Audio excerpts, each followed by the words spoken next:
right, so hopefully you had a great time with your campsite. What we're gonna do is we're gonna walk you through the breakdown procedures so that you can get underway to your next adventure. Once you've got all your cargo secure and put away, make sure all the cabinets and drawers are closed and latched. Make sure that the stove is covered up. The refrigerator and freezer doors are in their locked position. The accordion here is snapped shut, and that the bathroom door is closed. All right, so we're gonna get the bedroom ready for departure. First thing to do is to make sure that the areas are clear on the side of the bed. This is so that the slider can come back in. You wanna make sure you don't have any clothes, luggage, whatever on the side, so that the sliders can make their way through. All right, once you've got that cleared up, we're gonna grab this part of the mattress and pull it up on top of the lower part, like this. And then we can go ahead and bring in the slider.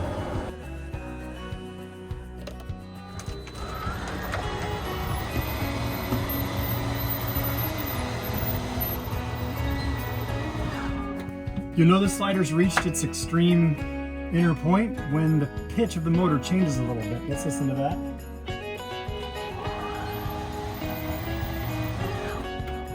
That's in. If you've had the dinette configured as a bed during your stay, let's get this turned back into a dinette and then bring the slider in. See how that happens.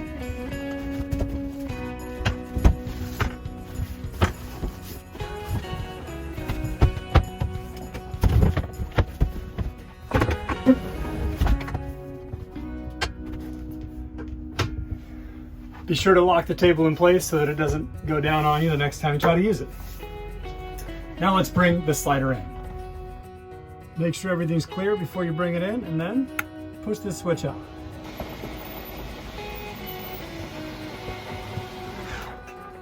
All right, let's get the upper bunk ready for travel. We're going to push the TV out of the way.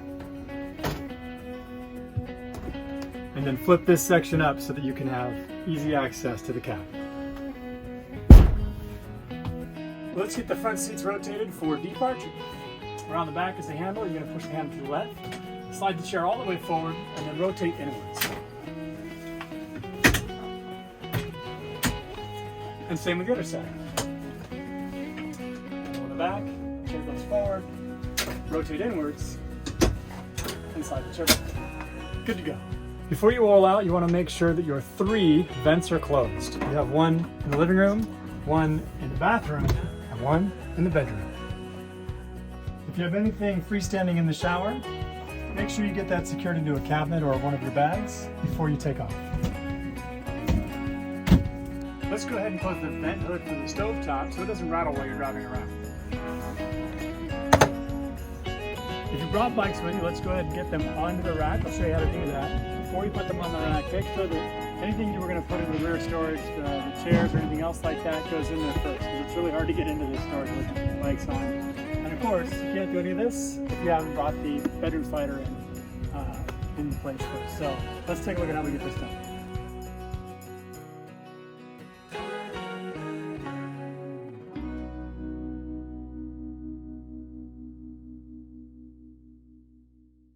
When you're pulling the front tire hook out, push the button in and then pull it out towards you. Push down real firm on that one to make sure you got a good grip on it. Once you have the bikes in place, there's a locking cable built into the rack itself. Go ahead and thread that through the back tire and lock it into place. Same thing on the other side, cable built into the rack. Go ahead and thread that through the back tire and lock it into place. For extra security, we provided this additional locking cable, which you thread through the trailer hitch and then through the frames and lock it with the padlock. I'll show you how to do that.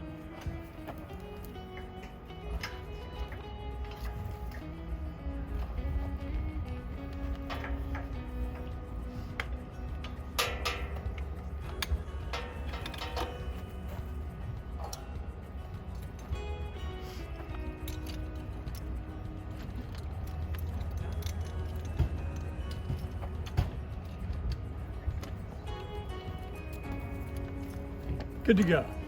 Our next step is to retract the awning and bring up the stabilizer jacks. The awning is the switch right here, and to bring it in, we just push it up.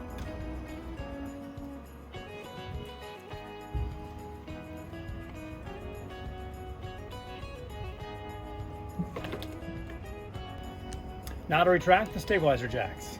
The switch on the far right side, pushing up, retracts the jacks. Once the jacks are fully retracted, the pitch of the motor will change slightly. That's it, good to go.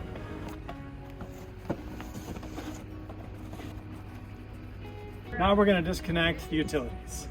Make sure that your water supply is turned off so you don't have any pressure coming at you.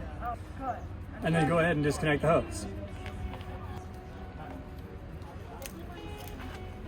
Disconnect the hose from the RV side.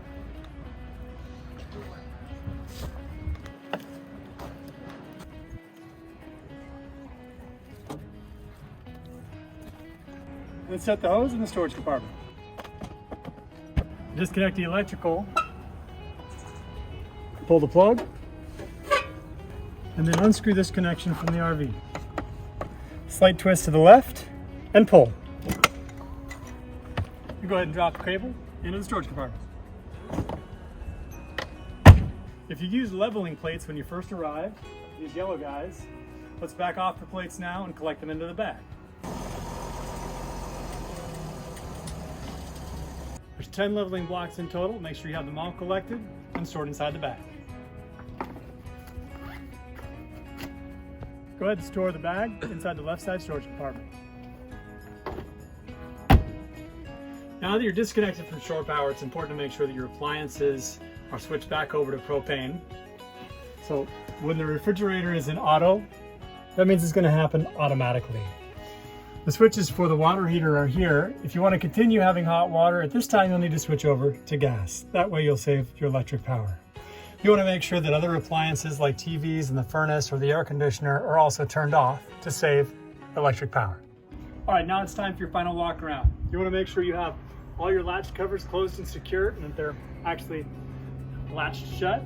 You want to make sure the stabilizing jacks are fully retracted, and you're going to walk around and make sure that the windows are secure, etc. Make sure that your bikes are locked and secured, and anything else you want to look for before you roll away. All right, if you finished your walk around and everything looks good, make sure you're still clear, both sides, top and front, so you can pull out of the space. Remember, you need 12 feet of overhead clearance to make it through any low-hanging areas. Woo!